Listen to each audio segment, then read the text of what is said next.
की किताब में से पहला तवारीख है और उसका 28 बाब। पहला तवारीख 28 बाब और उसकी 9वीं और 10वीं आयत को हम पढ़ेंगे। मिल जाए तो ज़रूर आमीन कहिए। आमीन।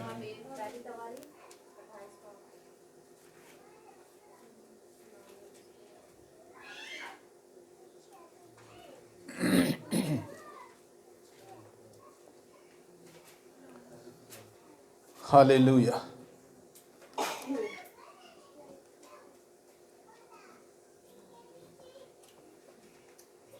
मिल गया? आमीन। खुदावंद के मुकद्दस कलाम में लिखा है, और तू ए मेरे बेटे सुलेमान अपने बाप के खुदा को पहचान और पूरे दिल और रूह की मुस्तदी से उसकी इबादत कर, क्योंकि खुदावंद सब दिलों को जांचता है और जो कुछ ख्याल में आता है उसे पहचानता है। अगर तू उसे ढूंढे तो वो तुझको मिल जाएगा, और अगर तू उसे छोड़े तो वो हमेशा के लिए तुझे रद्द कर देगा। सो होशियार होकर हो, क्योंकि खुदावंद ने तुझको मकदस के लिए एक घर बनाने को चुना है। सो हिम्मत बांध और काम कर। आमीन। सो कलाम खुदा में से हमने देखा कि मुकद्दस दाऊद अपने बेटे सुलेमान से बात करते हैं और उसे एक नसीहत करते हैं कि तू खुदावंद अपने खुदा को अपने पूरे दिल से पहचान। कैसे? तो अपने खुदावंद को, अपने खुदा को पूरे दिल से पहचान, जो तेरे बाप का खुदा है। आमीन।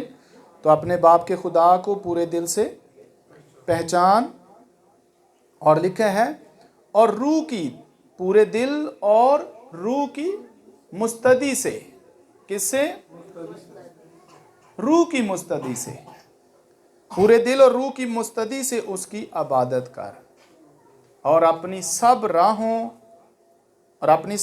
राहों में उसको पहचान, क्योंकि खुदावंद सब दिलों को जांचता है।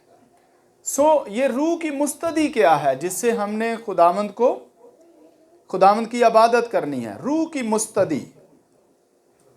बाइबल में से हमने देखा है कि दाऊद अपने बेटे को नसीहत करता है कि तो अपने पूरे दिल से अपने बाप के खुदा को पहचान और रूह की मुस्तदी से उसकी इबादत कर। रूह की मुस्तदी का होता है तैयारी के साथ।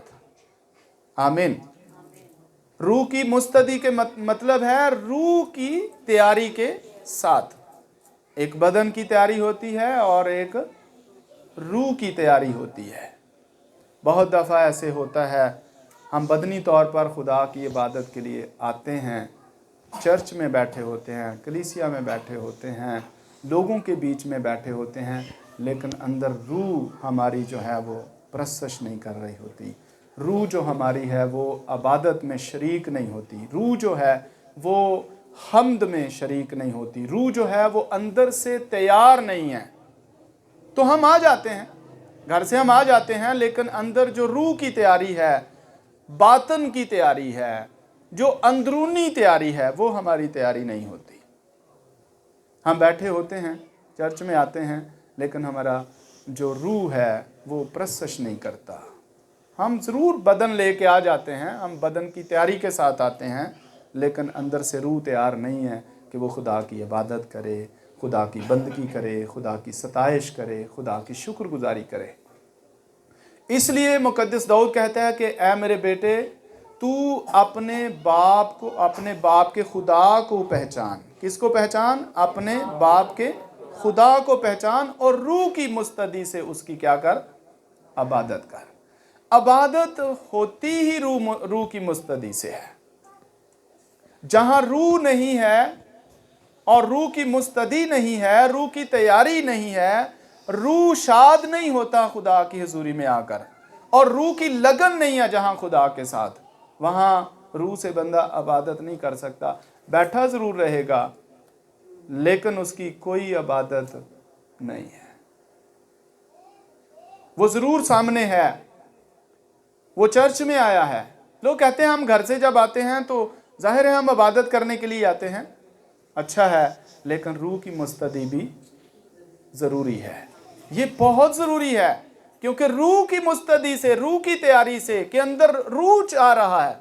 अब जब चर्च में लोग बैठे होते हैं तो कैसे बंदा उकता सकता है अगर उसकी रूह चाह रही है इबादत करना? तो नहीं उकता सकता, नहीं, वो उस जगह को छोड़ना नहीं चाहता।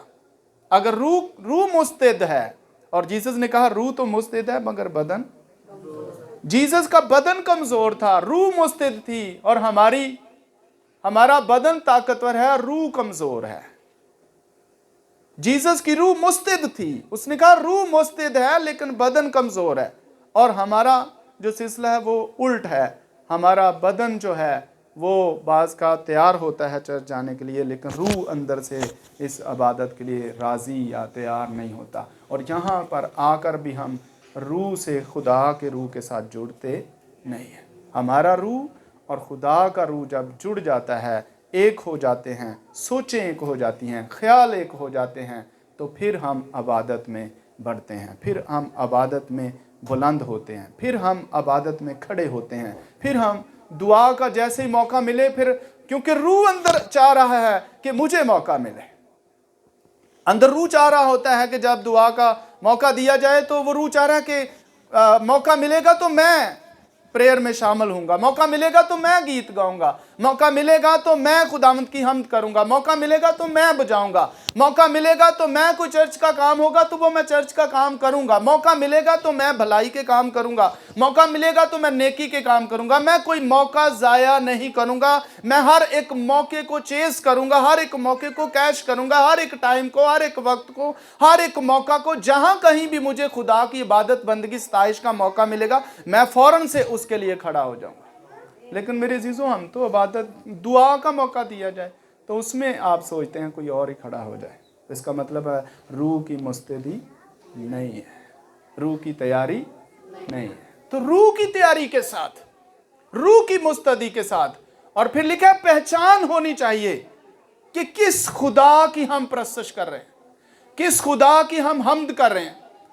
गुजरे जमाना में बहुत से मकतबे फिक्र गुजरे हैं, बहुत से मकतबे फिक्र गुजरे हैं, बहुत से फलसफर गुजरे हैं, बहुत से फलसफादान गुजरे हैं जिन्होंने खुदा को पहचानने की कोशिश की, खुदा को ढूंढने की कोशिश की, लेकिन चूंकि उनके पास खुदा को पहचानने की राह ठीक नहीं थी, इसलिए वो खुदा को पहचान ना सके।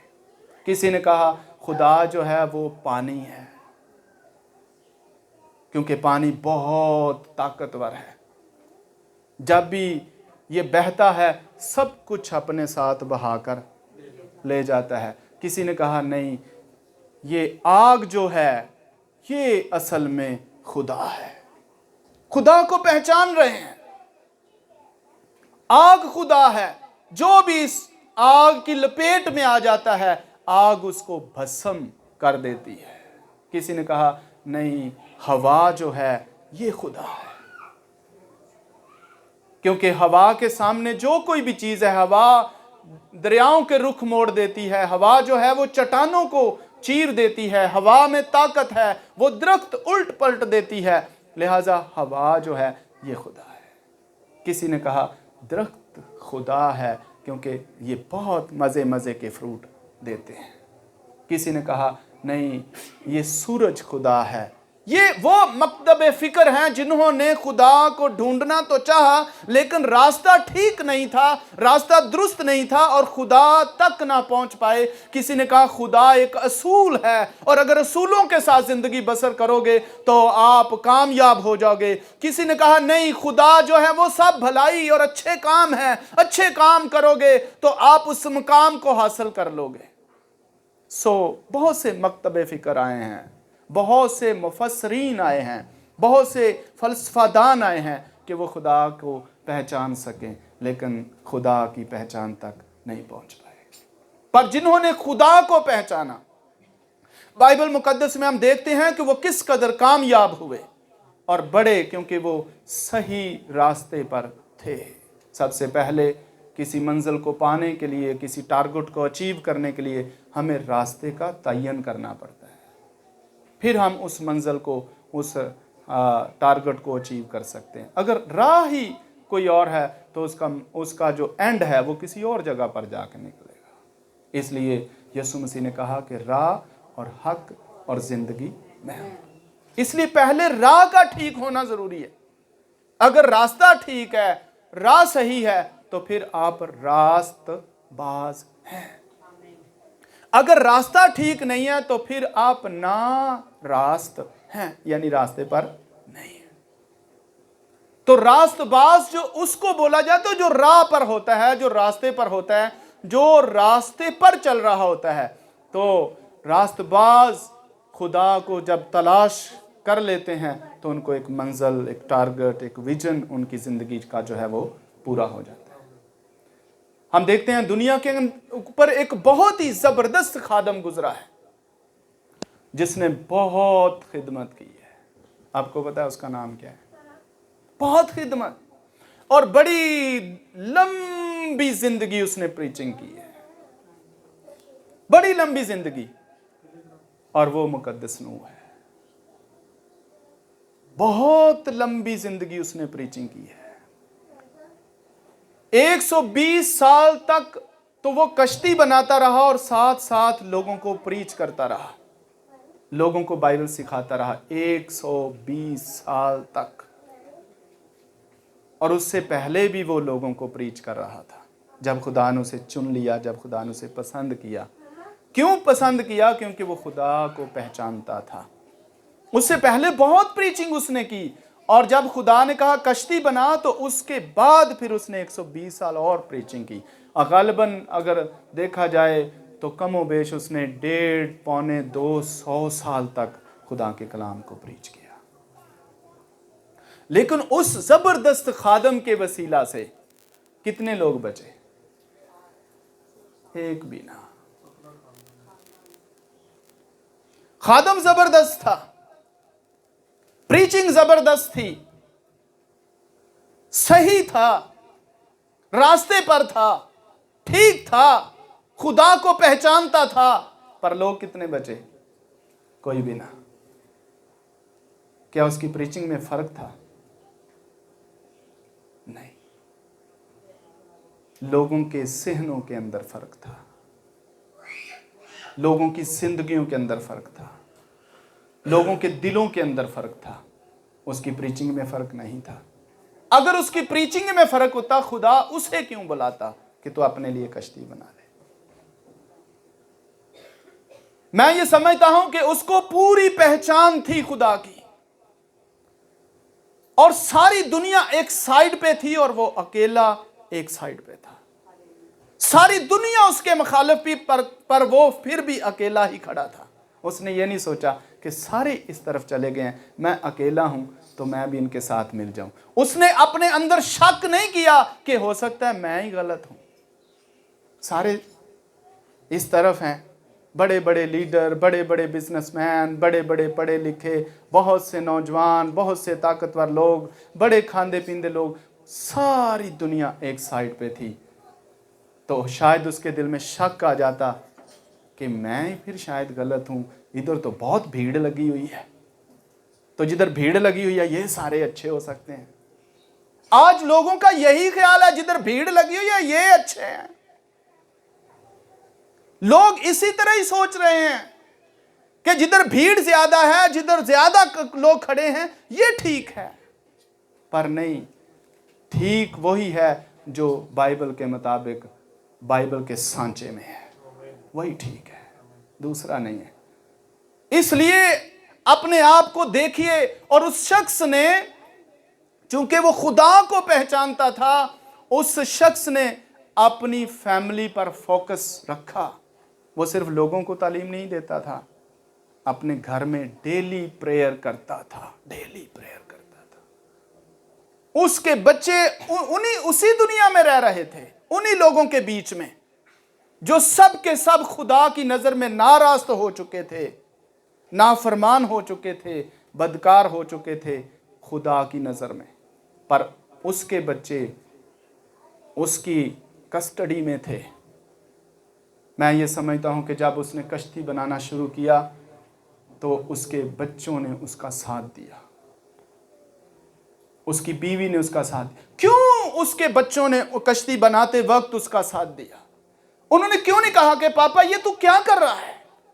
सारी दुनिया अपने अपने काम में मसरूफ है, अच्छा खा पी रही है, अच्छा वो जो है एंजॉय कर रही है, और तू हमें बार बार बैठाता है प्रेयर में, बार बार तू कहता है हम्द करो, गीत गाओ, प्रशंसा करो, खुदा की हुजूरी में बैठो, दुआ करो, बाइबल पढ़ो, और हर रोज तू हमारे पीछे ही पड़ा रहता है और बस ये चाहता है कि हम दुआ में बैठे रहें, दुआ में बैठे रहें। पर उसने अपनी फैमिली पर फोकस रखा। उसने अपने बच्चों को खुदा के बारे में सिखाया और मसलसल सिखाता रहा। डेली सिखाता रहा वो खुदा को, अपने बच्चों को डेली खुदा देता रहा, खुदा के बारे में उनको बताता रहा। पर जब एक वक्त आया, खुदा ने कहा कि अब तू कश्ती बना ले अपने लिए। तो चूंकि बच्चे पहले से ही उसकी फरमाबरदारी में थे, इसलिए जब बाप ने कहा कि खुदा ने मुझे कहा है कि कश्ती बनाओ, तो क्या आप मेरे साथ हो? तो उन्होंने कहा हम आपके साथ हैं, हम जरूर मिलकर कश्ती बनाएंगे, हम जरूर मिलकर ये खुदा ने जो हुक्म दिया है इसको मुकम्मल करेंगे। ये मिलकर उसके बच्चों ने क्यों किया? क्योंकि वो अपने बाप की फरमाबरदारी में थे। आप समझ सकते हैं कि उनकी शादियां हो चुकी थी, वो कोई छोटे बच्चे नहीं थे, वो समझदार थे, शादीशुदा थे, उनकी बीवियां थी, तीनों बच्चों की, नूह के तीनों जो बेटे थे उनकी तीनों की शादियां हो चुकी थी, वो नौजवान थे, फिर भी अपने बाप की फरमाबरदारी में थे। आज हम अपने घरानों की तरफ देखें, हमारे बच्चों की अभी शादियां नहीं हुई बहुत की, लेकिन क्या है? फरमाबरदार हैं। क्यों फरमाबरदार नहीं है? उसकी वजह है कि हम उनको डेली खुदा की हुजूरी में घरों में तरबियत नहीं देते,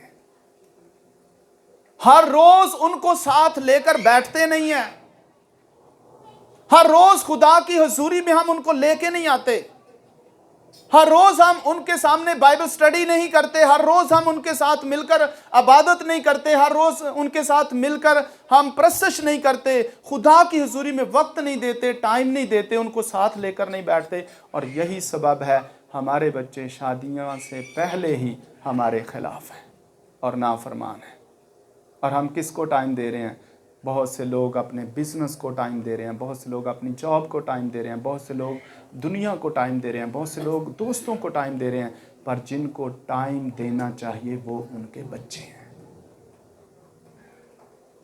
वो उनके बच्चे हैं जो उनको खुदा ने दिए हैं, और उनकी सारी दौलत से ज्यादा कीमती उनके बच्चे हैं, जिनको वो टाइम नहीं दे रहे। वो बहुत सी दूसरी चीज़ों में अपना टाइम जो है वो साया कर रहे हैं, जिसका मतलब है कि कल फिर वो अपनी आंखों में आंसुओं की बारिश देखेंगे और रोएंगे। और ऐसा होता है, ऐसा है। अभी बच्चे बिगड़ गए, किसकी वजह से? काम की वजह से। काम पे ज़्यादा हमने फोकस रखा। मेरे अज़ीज़ों, खुदावंद ने कहा है मैं तुम्हें खाने को दूंगा। हमें काम ज़रूर करना है, पर जो सबसे अहम काम है वो बच्चों की बाइबल के मुताबिक तरबियत करना है, बाइबल सिखाना है बच्चों को। और एक और हवाला अगर मेरे साथ देखें, अगर पैदाइश की किताब पढ़ें तो खुदा अब्राहम के साथ कलाम करता है और खुदा अब्राहम से कहता है, अब्राहम के बारे में लिखा है, खुदावन ने कहा कि ये अपने बाद आने वाली नस्ल को वसीयत करेगा, जो इसके पीछे रह जाएंगे, इसकी नस्ल इसके पीछे रह जाएगी, ये उनको वसीयत करेगा कि खुदा के साथ जुड़े रहें और अदलो इंसाफ करें और उसके हुक्मों पर अमल करें। ये उनको वसीयत करेगा अपने पीछे। खुदा जानता है। और अभी खुदा उसको औलाद, अभी खुदा ने अब्राहम को औलाद नहीं दी, लेकिन खुदा पहले से जानता है कि ये शख्स क्या करेगा, जो इसकी औलाद पीछे रह जाएगी उनको ये वसीयत करेगा, उनको मेरे बारे में बताएगा कि मैं कौन हूँ, तो फिर ये अपने इसके जो बच्चे हैं पीछे वो भी मेरी हमद सताइश में लगे रहेंगे। देखिए, हालेलुया। आयत को पढ़िए, इसको होल्ड कर लें जी, मिल गया। 18 बाब की 19 नंबर आयत लिखा है, क्योंकि मैं जानता हूं कि वो अपने बेटों और अपने घराने को जो उसके पीछे रह जाएंगे वसीयत करेगा। खुदा कहता है मैं इस शख्स को जानता हूं। किसकी बात हो रही है? अब्राहम की बात हो रही है। खुदा कहता है मैं जानता हूं कि वो अपने बेटों और घराने को जो उसके पीछे रह जाएंगे, जब ये मेरे पास वापस आ जाएगा, इसके जो पीछे रह जाएंगे, इसका घराना जो पीछे रह जाएगा, वो उनको वसीयत करेगा कि वो खुदावंद की राह में कायम रहकर अदल और इंसाफ करें, ताकि जो कुछ खुदावंद ने अब्राहम के हक में फरमाया है उसे पूरा करें। खुदा घर का जो सरबराह है उससे ये चाहता है कि वो अपने घराने को इस तरह तरबियत दे, इस तरह सिखाए कि उसके पीछे जो रह जाएं वो भी खुदा पर आस रखें और उसके साथ जुड़े रहें। अब आप अंदाजा करें, एक शख्स जब दुनिया से चला जाता है और उसके पीछे बच्चे रह जाते हैं, तो क्या बच्चे वाकई फिर खुदा के साथ जुड़े रहते हैं? जब बाप ही कभी दुआ में कभी बैठा नहीं है, उसने कभी बाइबल स्टडी नहीं की, कभी उसने प्रेयर नहीं की, वो चर्च नहीं जाता रहा, वो सीखता कुछ नहीं रहा, खुदा के खादम के साथ उसका रवैया जो है वो ठीक नहीं, क्या उसके बच्चे पीछे ऐसे ही रहेंगे? सही रहेंगे? हाँ, ये खुदा का कलाम है, ये किसी इंसान का नहीं है, ये खुदा बातें कर रहा है। ये खुदा कह रहा है कि जो मेरे साथ जुड़ा रहेगा वो अपने घराने को, अपने फैमिली को, अपने बच्चों को, अपने बेटों को, अपनी बेटियों को वसीयत करके जाएगा कि मेरी तरह खुदा के साथ जुड़े रहना, और खुदा कभी भी आपको कमज़ोर नहीं होने देगा, कभी भी आपको भूखा नहीं मरने देगा, और खुदा आपको रास्ते में कायम रखेगा। आप अदल इंसाफ करना, किसी के साथ बुराई ना करना, और खुदा के साथ जुड़े रहना। पर यह वसीयत कौन करेगा? आप अंदाज़ा करें, आप पीछे ज़रा गौर से देखें, अगर आपके माँ बाप, हमारे माँ बाप चर्च जाते होते तो उनकी औलाद भी चर्च में होती, उनकी औलादें चर्च में होती और उनके हाथों में बाइबल होती और वो प्रस्तुत कर रहे होते, वो हम्द कर रहे होते, वो दुआ में ठहरे होते। पर हमारे अबाउजुदात जिस तरह वो कभी चर्च में ना गए, ना कभी वो उन्होंने कोई किसी इबादती फंक्शन को अटेंड किया, ना उन्होंने किसी प्रेयर में हिस्सा लिया, ना किसी प्रस्तुत में हिस्सा लिया, ना दुआओं में ठहरे, ना रोज़ों में ठहरे, ना बाइबल को जाना, ना सीखा, ना उसकी तरफ तवज्जो दी, तो उनकी औलाद किधर है? वो चर्चेस के अंदर नहीं है। और अगर आज हम भी इसी तरह ही रहे और हमने कुछ ना सीखा, कुछ अमल ना किया, तो फिर हमारी औलाद किधर होगी?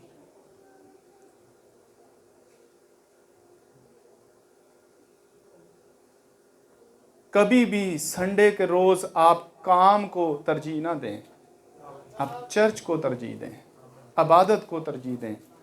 ये रूहानी जो इकट्ठ है, रूहानी जो मजलिस है, रूहानी जो जमायत है, जिसको कलीसिया बोला जाता है, जिसको चर्च बोला जाता है, इन लोगों को तरजीह दें कि आज मैं अपने भाइयों से मिलने जा रहा हूँ, मुक़द्दसों से मिलने जा रहा हूँ, एक ऐसी जमायत के बीच में जा रहा हूँ जिनका ताल्लुक़ खुदा के साथ है, और मुझे भी वहाँ जाकर कुछ ना कुछ हिस्सा डालना है। कुछ प्रेयर में मैंने हिस्सा डालना है, कुछ दुआ करनी है, कुछ प्रस्तुत में हिस्सा डालना है, मुझे कुछ ना कुछ खुदा की हम्द करनी आती हो, ताकि जब वो मुक़द्दस मिलकर खुदा की हम्द करें, सताइश करें, तो मैं भी उस सताइश में कुछ हिस्सा डाल सकूं।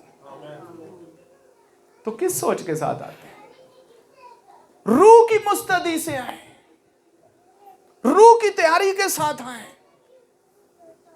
और फिर आप देखें, खुदा चूंकि ये कह रहा है अब्राहम के बारे में, तो अब्राहम के यहाँ जब बेटा पैदा हुआ तो उसने नहीं उसे सिखाया होगा।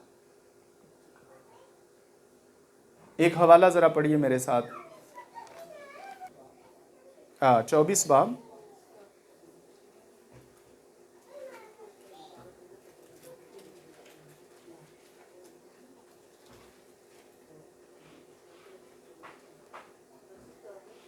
जी 24 बाब और उसकी 61 नंबर आयत से हम पढ़ेंगे। 24 बाब, पैदाइश 24 बाब 61 नंबर आयत। और इस तरह लिखा है, और रिबका और उसकी सहेलियां उठकर ऊंटों पर सवार हुईं और उस आदमी के पीछे हो लीं। सो वो आदमी रिबका को साथ लेकर रवाना हुआ, और इसहाक, ये 62 नंबर जो वर्ष है, और इसहाक बेरलही रोई से होकर चला आ रहा था, क्योंकि वो जनूब के मुल्क में रहता था। और शाम के वक्त, इस वर्ष पर गौर करें, और शाम के वक्त इसहाक सोचने को मैदान में गया, और उसने जो अपनी आंखें उठाईं और नज़र की, तो क्या देखता है कि ऊंट चले आ रहे हैं। और जुमला ये है, और शाम के वक्त इसहाक सोचने को मैदान में गया।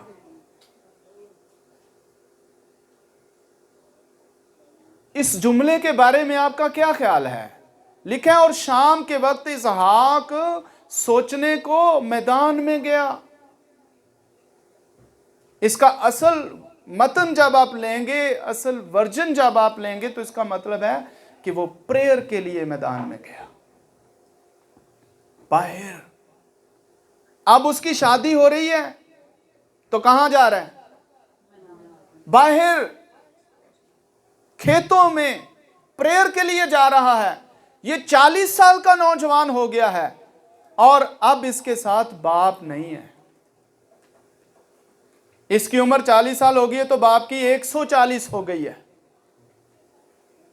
क्योंकि 100 साल का था जब इसहाक उसको मिला। तो अब इसकी उम्र 40 साल हो गई है, तो अब्राहम की उम्र 140 हो गई है। पर इस वक्त ये कहां जा रहा है?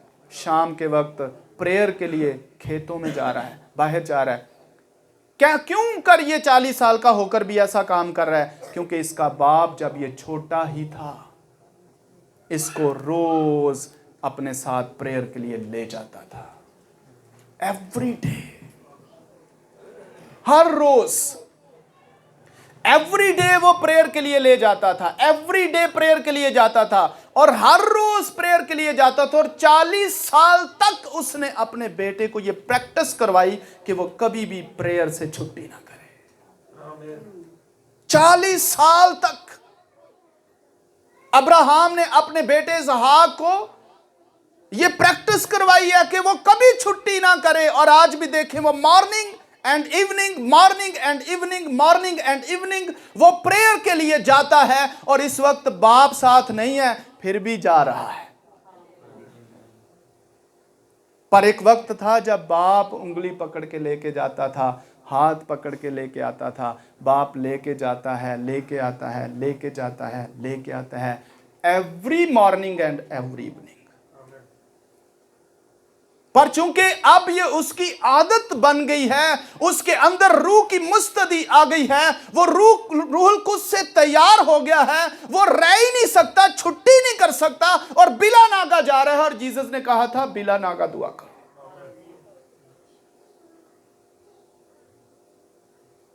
हम 7 दिनों के बाद चर्च में आते हैं, वो भी बुझे हुए। क्या करना है चर्च जाके? कुछ पता नहीं है, बस चर्च जाना है। और बहुत दफा हम ये सोचते हैं, कोई काम निकला है संडे को, हम खुश हो जाते हैं, अच्छा ये काम निकला है, उधर चले जाते हैं। अरे ये दुआ करें संडे को कोई काम ना निकले, क्योंकि हमने खुदावंद की हुजूरी में, मुकद्दसों की महफिल में जाकर खुदा की सताइश और हम्द में हिस्सा डालना है। ये प्रेयर करें कि संडे को कोई मुझे काम ना निकले, पर ये तब होगा जब आप रूह की मुस्तदी से खुदावंद की हुजूरी में आना चाहेंगे। अंदर रूह जो है वो बेचैन है मुकद्दसों के बीच में जाने के लिए, प्रसश के लिए, दुआ के लिए। पर ये तब रूह की मुस्तदी होगी जब एवरी डे बिला नागा आप घरों में भी प्रेयर कर रहे होंगे। डेली प्रसश, डेली वर्शिप होनी चाहिए हमारे घरों के अंदर। मैं अक्सर कहता हूं, हमारी तो इबादत का आगाज़ ही साज़ों से होता है। हमारे घरों में क्या है? हम बहुत अमीर हैं पर हमारे पास साज नहीं है। सब कुछ है, हम बहुत सी महंगी महंगी चीज़ें ले सकते हैं, लेकिन बच्चों से हमें इतनी मोहब्बत है कि हम उनको साज नहीं लेके देते, क्योंकि हमें साजों से मोहब्बत नहीं है। अगर हमें साजों से मोहब्बत हो, हम जानते हूं कि हमारे बच्चे इस तरह प्रशिश में आगे बढ़ेंगे, अगर हम प्रशिश करने के लिए बेताब हूं तो हम अपने घरों में साज रखेंगे और वो साज बच्चों के लिए भी होंगे, क्योंकि हम प्रशिश नहीं करते घर में। ਅਸੀਂ ने चलो परात ही धो लियाओ, आटे वाली परात धो लो, इनू विजा लो। इन्ने गरीब हाँ असी, आटे वाली परात ही धो लो। किसकी प्रशिश करने के लिए? खुदा की प्रशिश करने के लिए। और कितने हम बातें करते हैं, हम हमारे जैसा तो कोई है नहीं, हमारे पास ये है वो है। क्या है आपके घरों में? क्या है आपके पास? खुदा की हम्द करने के लिए, सताइश करने के लिए आपके घर में छोटे से छोटा साज तक नहीं है। क्यों नहीं है? क्योंकि बाप ये नहीं चाहता कि उस खुदा की प्रशंसा की जाए, मां ये नहीं चाहती कि खुदा की प्रशंसा की जाए। अगर बाप चाहता हो कि खुदा की प्रशंसा की जाए, बाप अपने लिए भी साज ला के रखे और बच्चों के लिए भी साज ला के रखे, और सारी फैमिली मिलकर खुदा की हम्द करें, सताइश करें, प्रशंसा करें। पर अंदर रूह की मुस्तदी नहीं है, रूह नहीं चाहता। आपको पता है रूह किसने हमें, और बदन किसकी तरफ से मिला और रूह किसकी तरफ से मिला है? हमें बदन पहले आदम की तरफ से मिला है, जो नाफरमान हो गया था, जिसकी वजह से पूरे बदन के अंदर गुनाह का कब्जा हो गया है। बदन उसकी तरफ से मिला है, पर रूह ऊपर से आई है।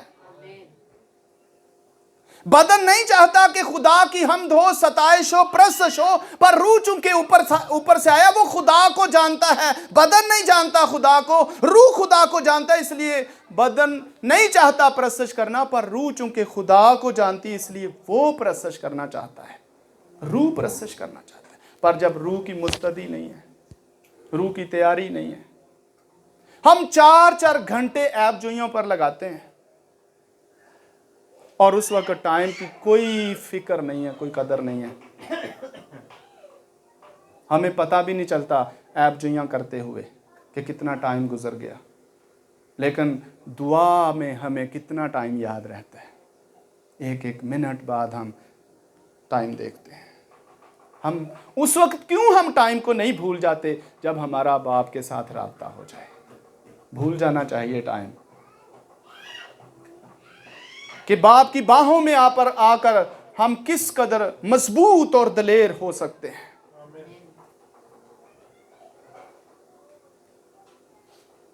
और उसने अपने बेटे की इस तरह उसको तैयार किया प्रशंसा करने के लिए, अब्राहम ने, कि वो जिंदा खुदा की हम्द करे और जिंदा खुदा की प्रशंसा करे। और इसलिए इस अब्राहम का खुदा, इसहाक का खुदा और यकूब का खुदा बोला जाता है। खुदा अपने आप को मुतारफ करवाता है इन नामों के साथ, कि उन्होंने इस कदर खुदा की हम्द की है, इस कदर वो खुदा की हुजूरी में झुके रहे।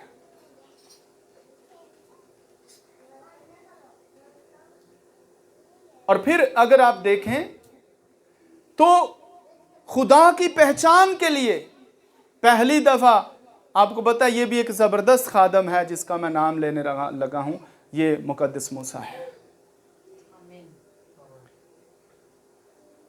80 बरस का हो गया है। कितने बरस का? 80 बरस का हो गया है। और फिर उसे खुदा नजर आया है एक झाड़ी के अंदर। 80 बरस का हो गया।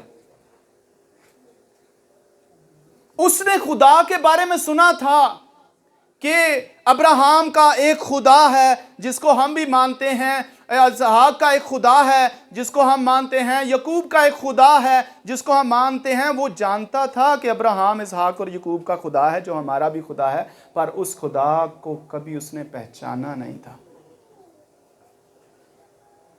पर जब 80 बरस का हुआ तो खुदा उसको मिलने के लिए जमीन पर एक झाड़ी में उतरा और कहता है मैं जरा उधर जाके इस झाड़ी का नजारा करूं। बहुत से लोग नजारा करना चाहते हैं और खुदा ने कहा तू, मैं इसलिए नहीं उतरा कि तू सिर्फ नजारे करे, मैं इसलिए उतरा हूं कि मैं तुझे काम दूं और तू काम करे। और यहां पर लोग नजारे करना चाहते हैं, मिरेकल्स लेना चाहते हैं, शिफाएं लेना चाहते हैं, नजारे बड़े करना चाहते हैं, पर जब काम के लिए खुदा कहता है काम नहीं करना चाहते।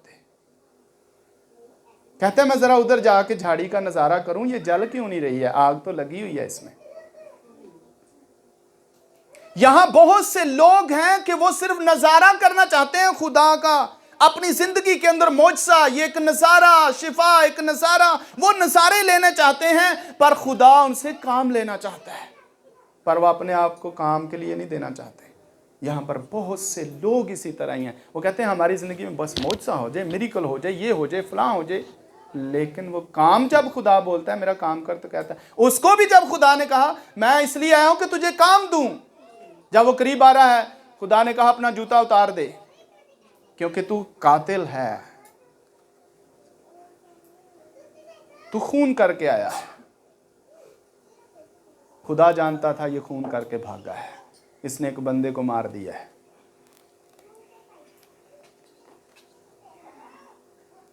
तेरी चाल ठीक नहीं है, सही कर ले चाल, फिर मेरे पास आ और सुन, मैं तुझसे बात करना चाहता हूं। मैं इसलिए जमीन पर आया हूं कि मैं तुझे बताऊं कि मैं तुझे इस्तेमाल करूंगा और तू मेरी कौम को वहां से निकाल। नहीं नहीं नहीं खुदावंद, ये मैं नहीं करना चाहता, मैं तो सिर्फ नजारा करने के लिए आया था और तू मुझसे ये काम लेना चाह रहा है। खुदा ने उसे जब सारा अपने बारे में बताया, उसे कुछ पहचान हुई कि ये वो खुदा है जो अब्राहम, इसहाक और याकूब का खुदा है। और खुदा उसे भेजता है, जाता है, बड़े हीले बहाने बनाने के बाद फिर एग्री जब खुदा उसे करता है, सख्ती से खुदा जब उसे बोलता है तो चला जाता है, ठीक है मैं जाता हूँ। और उनको जब निकाल के लेके आता है, आप उस सारी स्टोरी को जानते हैं, तो कोहे सीना पर खुदा उसे बुलाता है, तो उसके अंदर बड़ी आरज़ू होती है कि खुदा कभी मुझे अपना चेहरा दिखाए। बड़ी बड़ी आरज़ू, बड़ी तमन्ना उसके अंदर होती है। अंदर से उसके अंदर एक ऐसी आग सी लगी होती है कि इस खुदा ने जो इतने बड़े अजीम काम करता है, मैं इसका चेहरा देखूं ये कैसा है। और कहता है खुदावन मुझे अपना चेहरा दिखा। खुदा ने कहा नहीं, तू मेरा चेहरा नहीं देख सकता। व्हाट? क्या मैं तेरा चेहरा नहीं देख सकता? नहीं, तू मेरा चेहरा नहीं देख सकता, क्योंकि कोई इंसान मुझे देखकर जिंदा नहीं रह सकता। तू मेरा चेहरा नहीं देख सकता। खुदावंद मैं तो बड़ी डिजायर रखता हूं, मैं तो तमन्ना रखता हूं तेरा चेहरा देखने की। खुदावंद ने कहा नहीं, कोई इंसान मेरा चेहरा देखकर जिंदा नहीं रह सकता, क्योंकि उसके अंदर गुनाह है, सब के अंदर गुनाह, इसलिए कोई मेरा चेहरा नहीं देख सकता। खुदावंद मैं देखना चाहता हूं। अच्छा ऐसा कर, तू मेरी पुश्त देख सकता है पर मेरा चेहरा नहीं।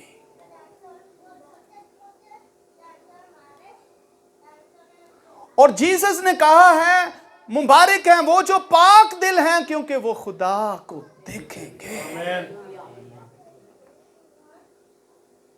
क्या आप ऐसी डिजायर रखते हैं जो मूसा की तरह है? तो उसके लिए जीसस ने कहा है हाँ, वो तो देखना चाहता था पर देख नहीं सका, पर मैं आपको बताता हूं देख सकोगे अगर पाक दिल बनोगे, अगर दिल मुकद्दस हो गए, दिल पाक हो गए, सोचे पवित्र रही, अंदर पाकीज़गी आ गई, पाक हो गए, तो फिर खुदा को देख सकोगे। उन लोगों की तो ख्वाहिश है खुदा को देखने की, पर हमारी ख्वाहिश तो ये भी नहीं है उसका नाम पुकारें, उसकी इबादत करें, उसकी प्रशंसा करें, उसकी हम्द करें। जो शख्स उसकी हम्द नहीं करता, जो शख्स उसकी हुजूरी में नहीं झुकता, जो शख्स वो दुआ नहीं करता, जो शख्स उसके हुजूरी में सिजदा नहीं करता, वो अपने अंदर ये ख्वाहिश कैसे पैदा करेगा, खुदावंद मैं तेरा चेहरा देखना चाहता हूं। ये ख्वाहिश वो शख्स करेगा जो खुदा की हुजूरी में जुड़ा हुआ है। वो ये डिजायर करेगा मैं उसका चेहरा देखूं। और ये इतना आसान काम नहीं है उसका चेहरा देखना, खुदा ने कहा है। और यहां पर मुकाशवा की किताब जिसने लिखी है उसका नाम यूहन्ना है। वो यीशु मसीह का सबसे उम्र में छोटा शागिर्द है, यूहन्ना।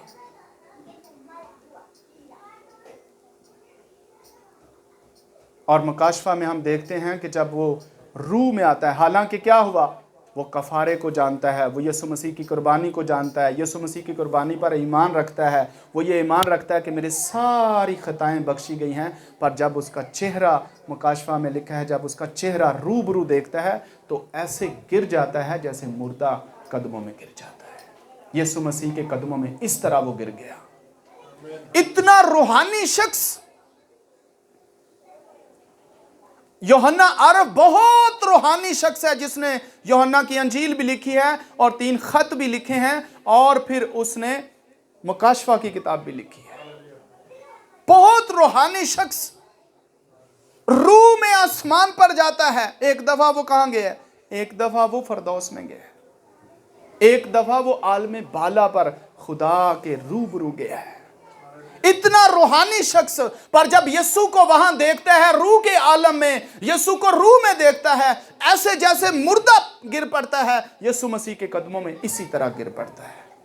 हमारी क्या वक़्त होगी कि हम उसका चेहरा देखें, क्या ताकत होगी।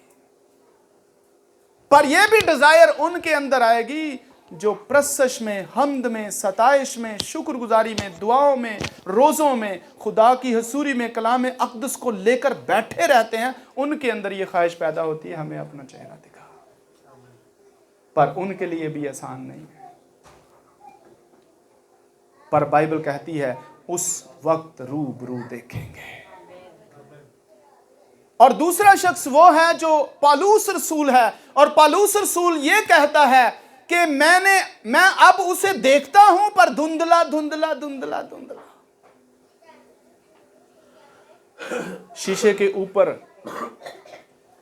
अगर धूल पड़ जाए, शीशे के ऊपर अगर डस्ट पड़ जाए, शीशे के ऊपर अगर धुंध पड़ जाए, जैसे आप पानी गरम की भाप उठती है, शीशे के ऊपर पड़ जाए तो चेहरा साफ नजर आता है? नहीं। पौलुस इतना रूहानी बंदा है, वो भी फिरदौस में गया है।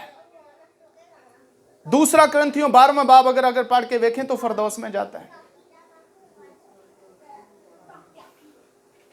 तो वहां पर वो भी जब फिरदौस में जाता है, इतना रूहानी बंदा, और वो कहता है अब तो मुझे धुंधला धुंधला सा नजर आता है। जब बाइबल को प्रीच करता है, जब बाइबल को टीच करता है, जब बाइबल को सीखता है, जब बाइबल में से देखता है खुदा को, तो कहता है धुंधला धुंधला सा नजर आता है। पर उम्मीद क्या रखता है, उस वक्त मैं रूबरू देखूंगा। पर हमारे अंदर ये ख्वाहिश है कि उस वक्त रूबरू देखें? पर ये उनके लिए है जो रूह की मुस्तदी से खुदा के साथ चल रहे हैं। वो उनके अंदर ये डिजायर आती है, खुदावंद काश मैं तुझे देखूं, मैं देखना चाहता हूं तुझे। और वो खुदा की हुजूरी में देखने के लिए कि मैं तुझे देखना चाहता हूं, उसी कदर पाक होने की कोशिश कर रहे हैं। रोज बरोज उसी कदर पाक होने की कोशिश में रहते हैं। इसलिए मूसा ने यह कहा, क्योंकि मूसा रूह की मुस्तदी से ये चल रहा था पूरी पहचान के साथ, और उसने पहचान पाई, और उसने अपने बेटे को भी पहचान दी, यशवा को जो उसका शागिर्द है, उसको भी पहचान दी, उसको पहचान दी। और वो कहता है सारी दुनिया के सामने, अब रहा मैं और मेरा घराना, अब रही मेरी और मेरे घराने की बात, सो हम तो जिंदा खुदा की परस्तिश करेंगे।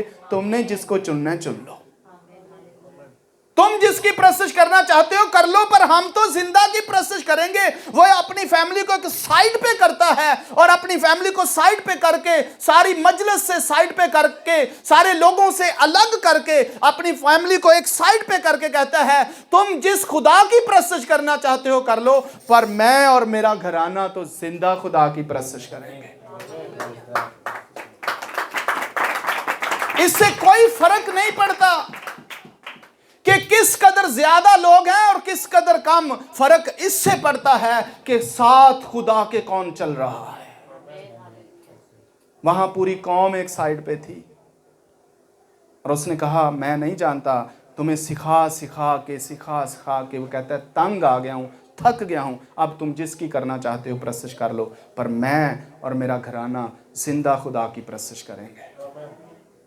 तुम किसकी करना चाहते हो? उसने कहा उसकी कर लो। आखिरकार खादम थक जाता है। मूसा थक गया और खुदा ने कहा साइड पे हो जा। फिर कहता नहीं खुदा इनको ना मार। पर पहले क्या था?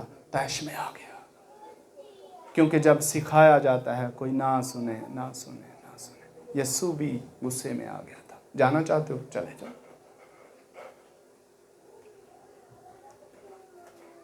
रूह की मुस्तदी जो है वो हमारी कहां है? खुदा के हैं तो रूह की मुस्तदी हमारे अंदर होनी चाहिए।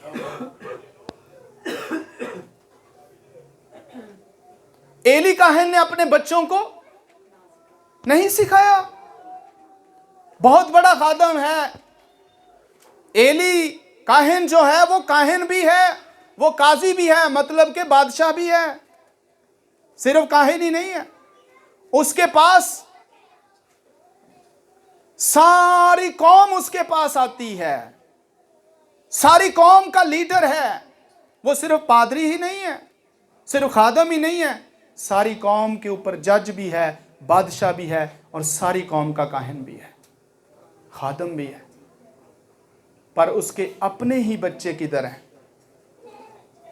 मौत में चल रहे हैं। वो अपने बच्चों को नहीं सिखाता।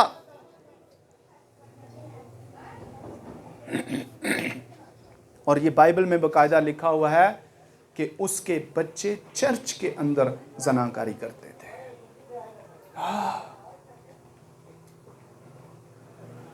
चर्च के अंदर जिन्होंने सिखाया उनका हाल आपने देखा। खुदावंद ने उनको किस कदर बुलंद किया, उनका नाम लेता है अपना इंट्रोड्यूस करवाने के लिए अपने आप को। पर जिन्होंने अपने बच्चों को नहीं सिखाया, बड़ा खादम है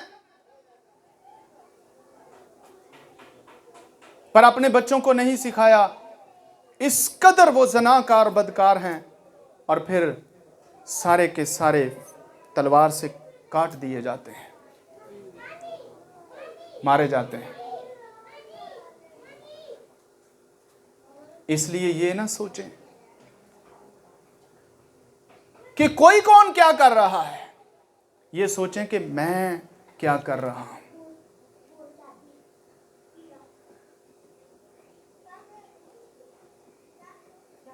दाऊद की बहुत सी बीवियां थीं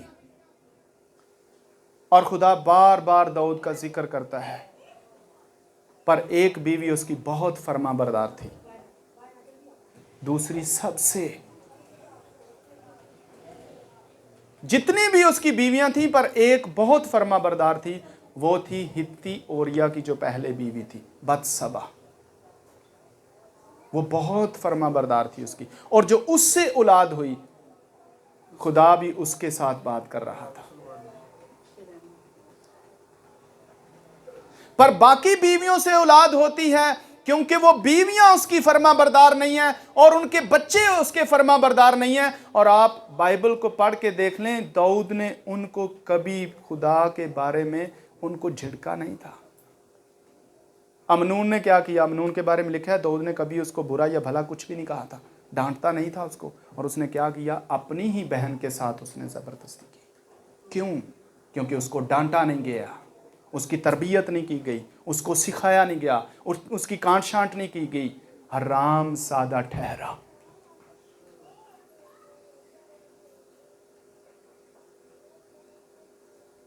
अगर कलीसिया की ना तरबियत की जाए तो फिर क्या ठहरेंगे?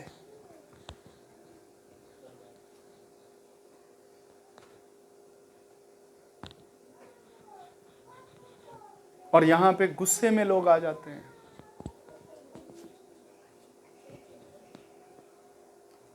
और दूसरा जो है, अदुनियान खुद ही बाप के तख्त पर जाकर बैठ गया है, कहता है मैं बादशाह हूं।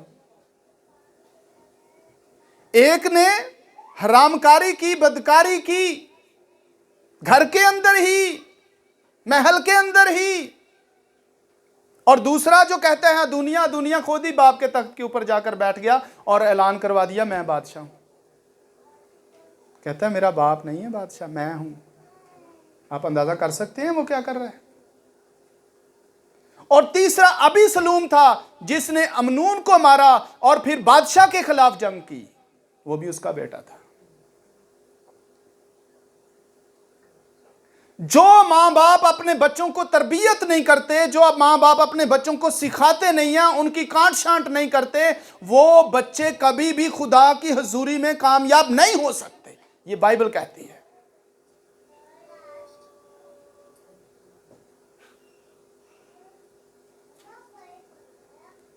बाप होने के नाते तरबियत करना बहुत ज़रूरी है, सिखाना बहुत ज़रूरी है।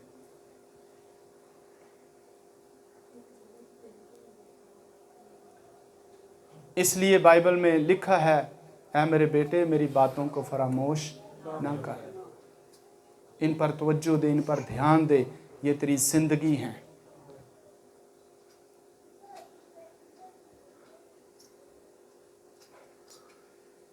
ज़रूरी है कि हम इन बातों को समझें। आमीन। और खुदा को पहचाने और पूरी रूह की मुस्तदी से उसकी इबादत करें, ताकि हम खुदावंद की हजूरी में मकबूल ठहरें। आमीन। खुदावंद आपके साथ। God bless you.